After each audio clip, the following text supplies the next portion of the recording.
Okay. I still Also, need to catch up on I that though. That's true. I think Kara would just work better as a concept for a villain if they're taking the technology from the world rather than making their own just more advanced by the inspiration of the world somehow. Because in this case, like, what's the question that viewers are asking going into the Boruto series as a whole? It's Sasuke's bet. Like, does a Heart of a Shinobi maintain despite the changing of the world? The world is fundamentally changing through technology. It's progressing. And so therefore, it's almost like that technology itself also backfires, considering the main enemy takes that technology, the thing they've used to progress, and is using it against them. It's like the things they've built up because of the era of peace are almost backfiring in a sense. Thoughts? Yeah. I mean, obviously that has less relevance to the two blue vortex stuff because Kara's gone, really. Unless they were to change it so that obviously the inners are gone, but then there's still the outer. Actually, no, screw it. Never mind. That's just a two blue vortex rewrite too. Completely agree with what you said. And they could actually carry this into two blue vortex because especially in like this latest chapter, I was talking with some of my Discord. It was like, asking like, how is Code going to approach trying to kill Boruto and Toji? Something interesting they could have done, doesn't really make sense now, would be if Kara was this underground thing. We know that all the outers are still out there. They're just Kara is gone. And Amino mentions that the outers without the inners, it's just gonna collapse anyway. In this case, though, those outers would still be doing their gang stuff in the underground. They just wouldn't be for Kara anymore, but they would be there. Code could then go to the underground, gather up whoever he wants for whatever he wants, and use that for his next move. It would be an interesting idea, I think, at least. Yeah. I just like this as a concept in general, just as a reflection of society as a whole. It's similar to what, and we don't have to get into this, Kamui, but it's similar to what Madara is saying, to where, yeah, the whole world or whatever, warring states period, that was bad or whatever, but then people came together and that created peace. But then the first, second, and third, and even this fourth Great Shinobi World War was so much more catastrophic than anything they ever could have imagined. So it's because of peace Yeah. that led to even greater conflicts, which led to even greater peace. And that goes into the pain cycle of hatred as well. What this shows, especially in the Boruto era, is that that cycle of hatred, or the cycle at least of peace and conflict, is still going back and forth. But as the pendulum swinging, it's swinging more and more intense. As they have their era of peace, they're able to construct more catastrophic weapons for when they're back in the era Yeah. of conflict again. And that's why Payne's plan, he was essentially fast forwarding to the ridiculous weapons and being like, this is going to vaporize countries. And it's going to be so bad that they will stop fighting or else they're all going to die, kind of thing. Basically, the Cold War in real life. But yeah, this would work. And that's it. Granted, though, they haven't been playing with it from the village fighting aspect in Boruto so much as just the technology itself existing, but it still works for the theme you were mentioning anyway, Yeah. because the fact is it exists and people can use it if they want to use it. So, Well, I don't want to get into Payne's idea necessarily of the mutually assured destruction, because Payne's idea wasn't even fully that anyways, because he knew the cycle was going to continue anyway. This wasn't going to like yeah, a exactly. The permanent thing. point was So. after a while, once the pain goes away, people will go back to war. It'll be really bad, and they'll go back into a long period of peace again. He was basically instead of every 5 year or every 10 years having a 5 year war, every 30 years there'd be a Yeah. 1 year war kind of thing. That's kind of Yeah. the gist of it. And again, like the mutually assured destruction is almost the exact opposite point, since Payne theorized that once everyone got a tailed beast, they're not just going to go to mutually assured destruction. They're all well, no, they are going to go to mutually assured destruction. They're all going to destroy themselves, was almost the point, because like you're saying, it's after that pain. What pain? The pain from initially getting the tailed beast and then destroying each other. Yeah. Yeah. The tail beast weapon rather than tail beast, but otherwise they would just be where they already were. Yeah. But So This taking this pain, concept. taking Pain out of the Uh, equation of like his plan, what Pain was saying in the first place, just the cycle of hatred, how it goes between peace and then conflict, is more so the idea I was getting at there. And then it's just getting more extreme each time the cycle continues. yes, because technology, ninja tactics, everything just gets better over time. Yeah. But what were you saying, Fabiano? this concept of Yeah. this concept of peace and pain. It's very interesting. Hagoromo said that ninjutsu only creates wars, and he does not like ninjutsu. And chapter 1 of Boruto, Kawaki says the age of shinobi is over, and Yeah. I like this idea that this may be the start of peace forever, because there's no ninja anymore, and there's no one who can start a war. So only normal people exist after this.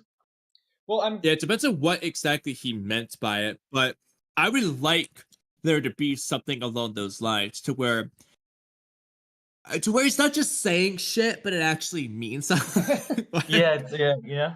Yeah, I'm glad you said the Kawaki thing because I forgot to mention that. I did think about that when I was saying, but I just forgot to mention it.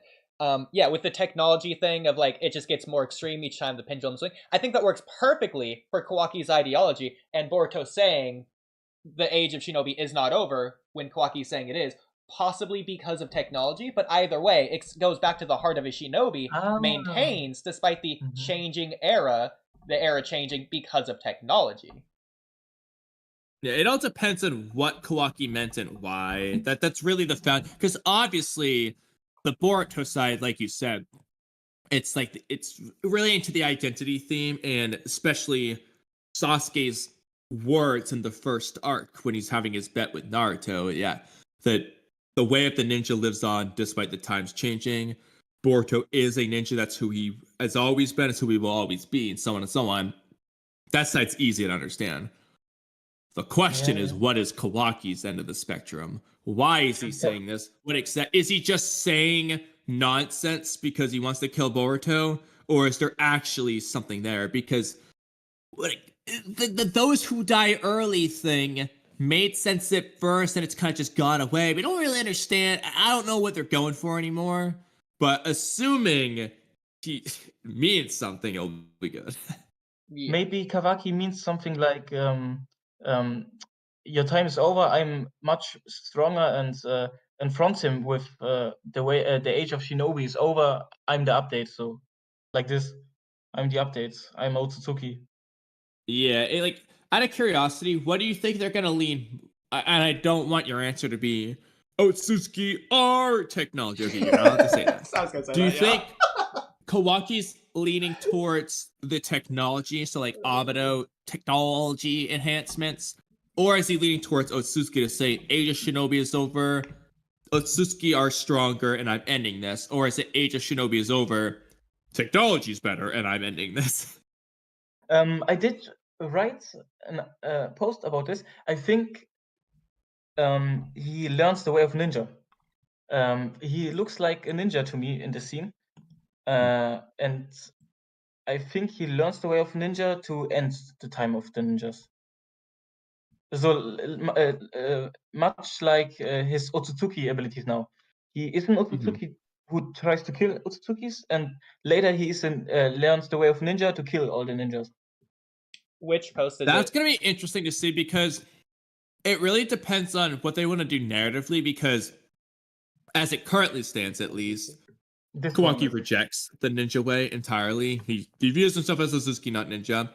Narratively, they could do a thing to where Boruto wins because he truly accepts who he is as a ninja. Now, you can still do this anyway, but for more black and white, if Kawaki denies the ninja that he is, he loses as a result because Boruto doesn't, blah, blah, blah. That's the easy way. But they could do what you're saying to where Kawaki does actually learn more ninjutsu than he has. Like he doubles down a bit. And what it would end up being, narratively at least, is an underlying reason for it. So Kawaki might be learning ninjutsu, but he's not actually embodying the way of shinobi when he does this. And that's why he loses. You could still do that. So both are up in the air, really. Kawaki is very talented with ninjutsu. Exactly. I almost would prefer that this way, the second way, where he actually just does start using ninjutsu again. He stopped into Blue Vortex, but I'd like to see him do it. It'll be more about the philosophy and the identity thing, more so than the just fucking cast it aside completely. Because that feels a little bit cheaper, although it does completely work. It feels less interesting. The But we'll ironic see what they thing is do. that we've seen that Kawaki is extremely talented at ninjutsu, but that is still just overshadowed by the power that he gets from his technology or Otsutsuki abilities. So much so to the point that when he Mhm. lost his Karma Seal, he's just instinctually relying on it. So I feel like he's almost handicapped from being a shinobi just because he has or had stronger power. Mhm. Yeah, in this fight where he tries to realize on his karma, which he no longer has, he does use so good shinobi tactics. He blocks the shuriken from the air from Sarada, and then sends a doppelganger out Yeah. and surprises then Sarada from behind. So, very good scene. Yeah, I I thought like that was that incredible, part. yeah. It's actually the last time he uses the Shadow Clone Jutsu too. Yeah. Doesn't use it. He uses ninjutsu one more time in the code arc, but he does one fire style jutsu that does nothing, and Yeah. he never uses it since. Which it makes sense narratively because the point is he's rejecting his ninja path. Like you could say he's teeter tottering in the code arc. By the end of the code arc, he's doubled down, cast aside the ninja way. That's reflected by his words in the prophecy arc. And then since then, he's been basically only Otsutsuki. The question is, will he go back to some degree in terms of I think ninja look at his jutsu? clothes.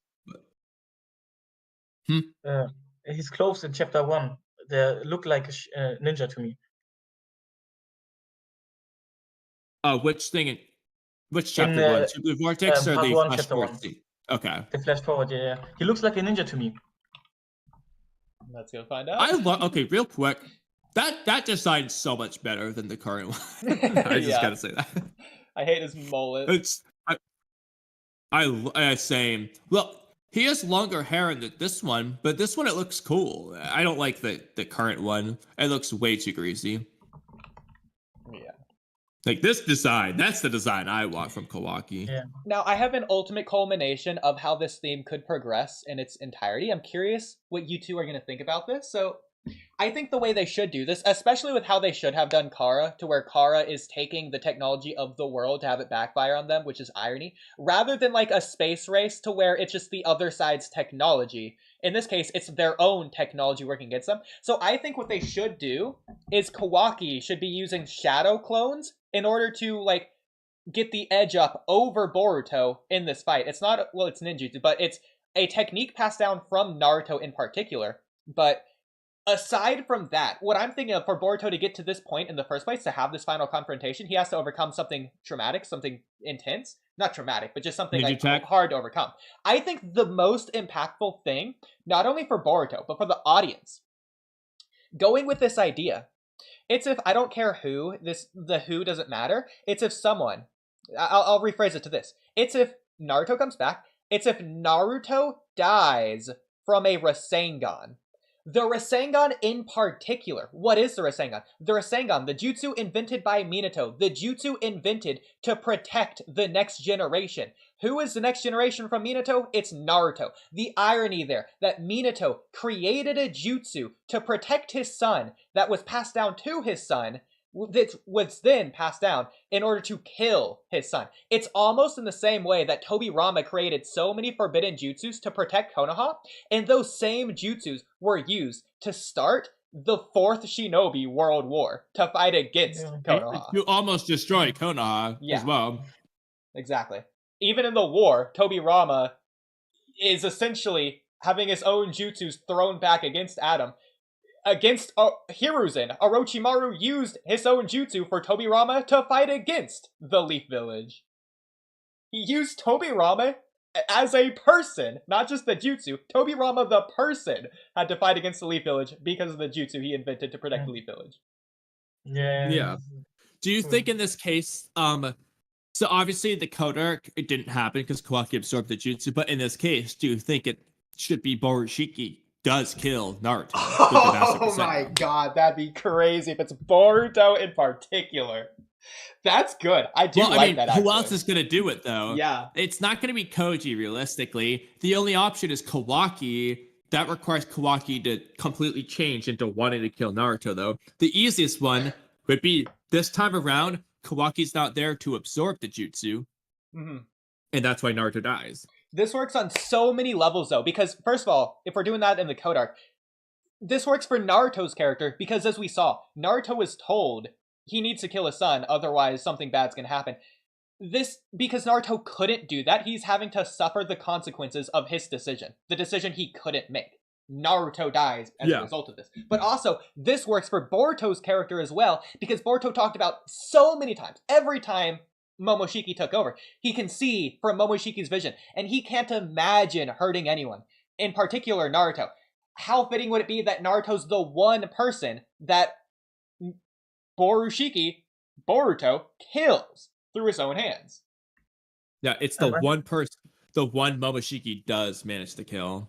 Yeah, that's the reason he takes the pills in the first Oh. place, knowing it might kill Boruto. He takes them so effortlessly, especially after his conviction, preparedness to die after the Ishiki arc, because he can't imagine. He so does just stop taking it just as easily. Okay, well that's What was your question, that's though, that's a Sabrina? later problem. I'm talking about two. The parallels can be drawn between Orochimaru's research and the ambitions of Kara. Secretive, or okay, I just thought of something as well. Considering Katasuke is the lead scientist in Konoha's research and development division, going back to a point from way earlier, the thing of like Kara should be stealing the world's technology that the world made because of the Arrow Peace, that thing. It's almost like like Boruto itself leads in that direction anyways, considering the very first thing we see of Boruto is him using scientific ninja tech to cheat in the Chunin exams, which then immediately backfires. So it's like already doing that before you get to Kara in a way. Well, to be fair, there is, like, in the story, there is that, not in the same way with the underground that we were discussing earlier, but, like, it is explained weirdly that Amado got a lot of the, like, for example, Ao was, or at least seemingly Ao, or Koji, if you look at the anime, I don't know why it's different, but supposedly, someone at Kara is manipulating Katasuke into leaking information on scientific ninja tech, which is then shared with Kara, implying that Kara is like stealing ninja tech from other villages and stuff. I think there might be some novels discussing as well. You also see in the Mitsuki desertion arc, one of the Kara outers, the old scientist dude, is trying to learn from Mitsuki's body stuff about cloning, implying they're trying to steal from Orochimaru too.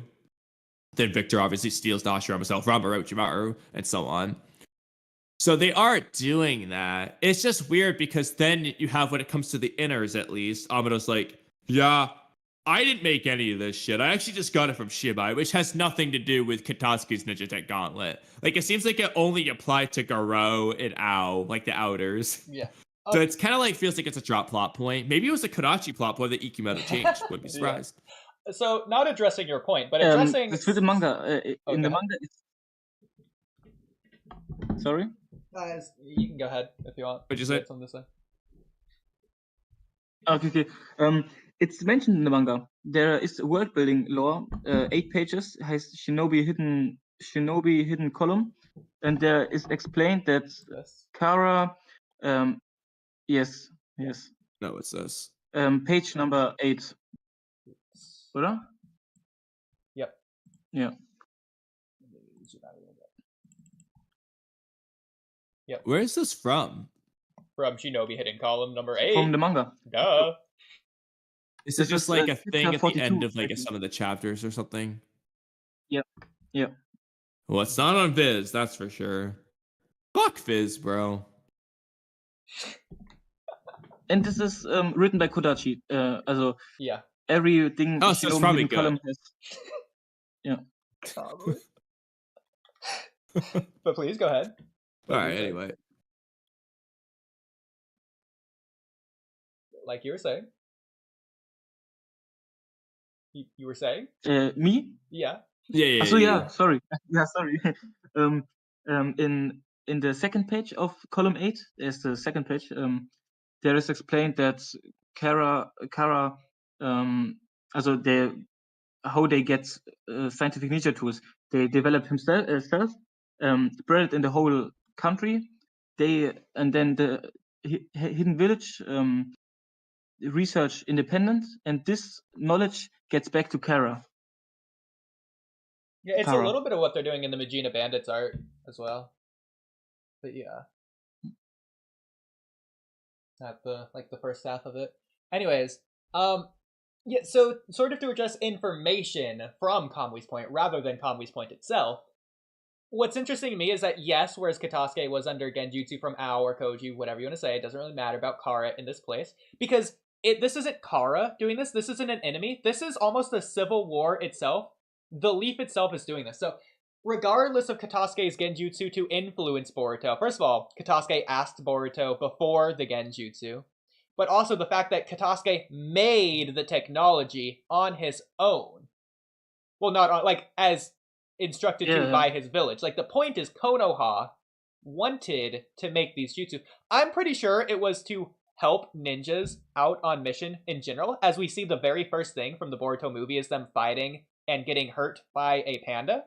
So I can imagine it's used in instances like those, so they can just like blast the panda with a Rasengan or whatever to protect themselves. And that's interesting because, again, this is the first time in Shinobi history where society, the point of society forming in the first place, was to band together, to unite strength-wise against the scary unknown, quote-unquote, like the environment out there, the harsh, brutal Mother Nature. And so it sort of goes back to that, since it's the first time they can actually do that instead of focusing on fighting one another. So I think that's what this technology was originally meant to be.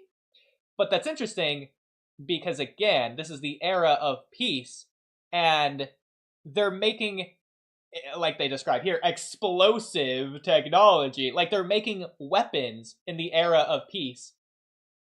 If anything, scientific ninja tech is the conflict of early part of Boruto. And so the era of peace is the conflict of Boruto's era.